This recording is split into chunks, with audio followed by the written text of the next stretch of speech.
प्रिय छात्र छात्राओं, आप सभी सही होंगे। और आज इस नई वीडियो में कक्षा 11 के छात्रों के लिए बना रहा हूँ। इसमें कक्षा 11 के छात्रों के लिए बहुत ही इम्पोर्टेंट टॉपिक रासायनिक बंध के बारे में सिखाएंगे। इसमें रासायनिक बंध किसे कहते हैं, रासायनिक बंध बनने के कारण, रासायनिक बंध के प्रकार, कैसे क्या होता है, कौन सा एलिमेंट स्थायी होता है और कौन सा एलिमेंट अस्थायी होता है, उसके बारे में प्रकाश डालते हैं। देखते हैं कक्षा 11 रासायनिक बंध।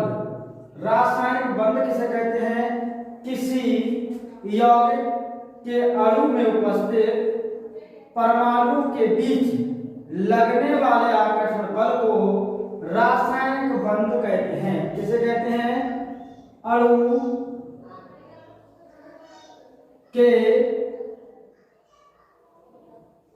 परमाणु के बीच या मध्य लगने वाले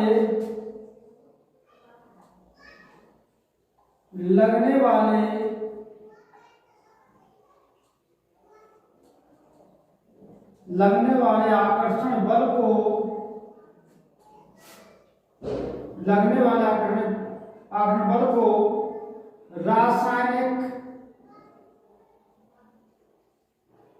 रासायनिक बंध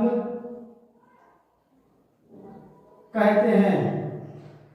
क्या होता है, यौगिक के अणु के परमाणु के बीच या मध्य लगने वाले आकर्षण बल को रासायनिक बंध कहते हैं।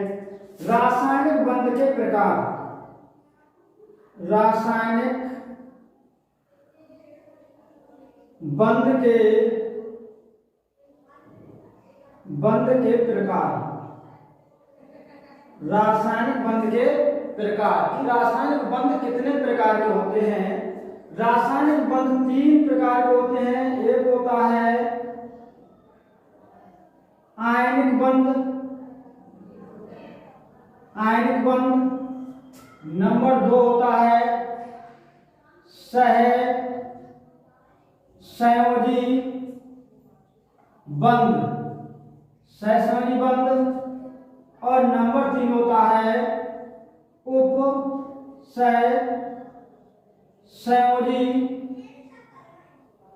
उपसहसंयोजी बंध।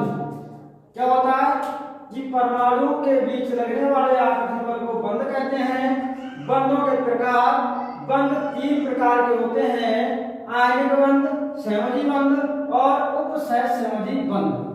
अब आता है इसके बारे में हम चर्चा बाद में करते हैं। इससे पहले कुछ बेसिक दिखाते हैं कि बंध बनने का कारण क्या होता है, कि बंध क्यों बनते हैं। तो आता है बंध बनने का कारण, रासायनिक बंध बनने का कारण, रासायनिक बंध बनने का कारण। रासायनिक बंध बनने का कारण क्या होता है। नंबर 1 होता है कि जो परमाणु होते हैं वो अपना अष्टक पूर्ण करने के लिए बंध बनाते हैं। पहला क्या होता है, अष्टक पूर्ण करने के लिए, नंबर 2 अपना मान की अंतिम कोश या अंतिम ऊर्जा स्तर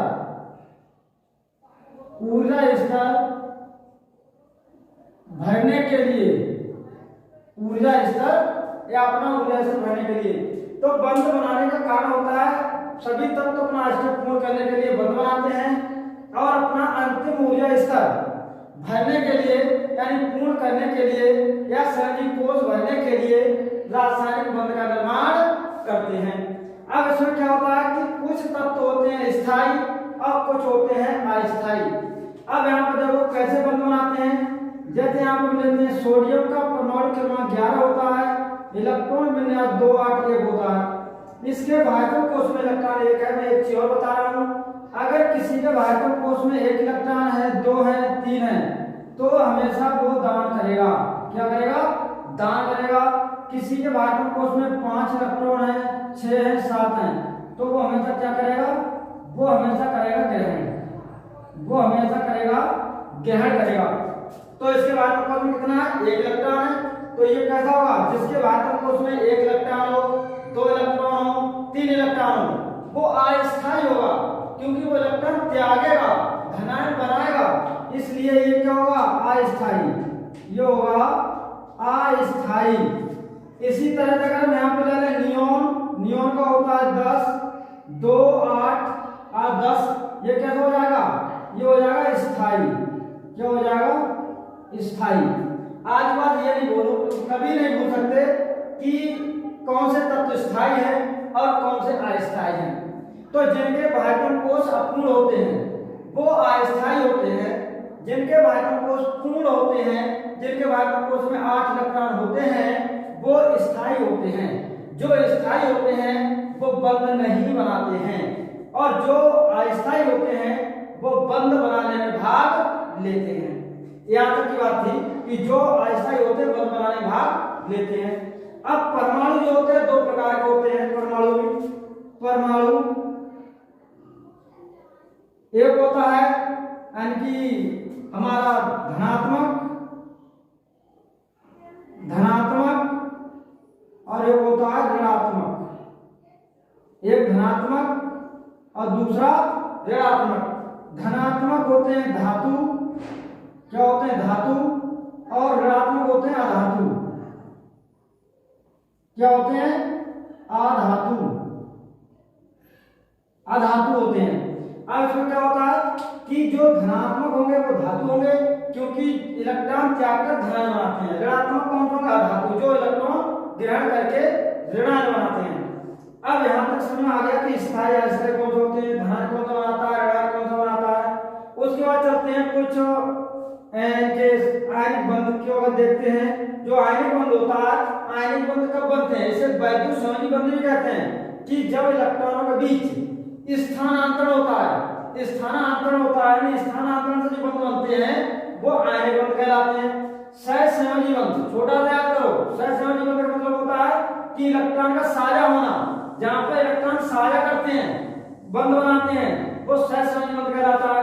उप सहसंयोजी बंध का मतलब होता है इलेक्ट्रॉन युग्म, यानी कि इलेक्ट्रॉन का जोड़न पेयर साझा करता है, यानी कि जोड़े में साझा करके जो बंध बनते हैं वो कहलाते हैं उप सहसंयोजी बंध। आज के वीडियो में यहाँ तक। कल मैं आयनिक बंध, सहसंयोजी बंध और उप सहसंयोजी बंध के बारे में आगे चर्चा करेंगे। तब तक के लिए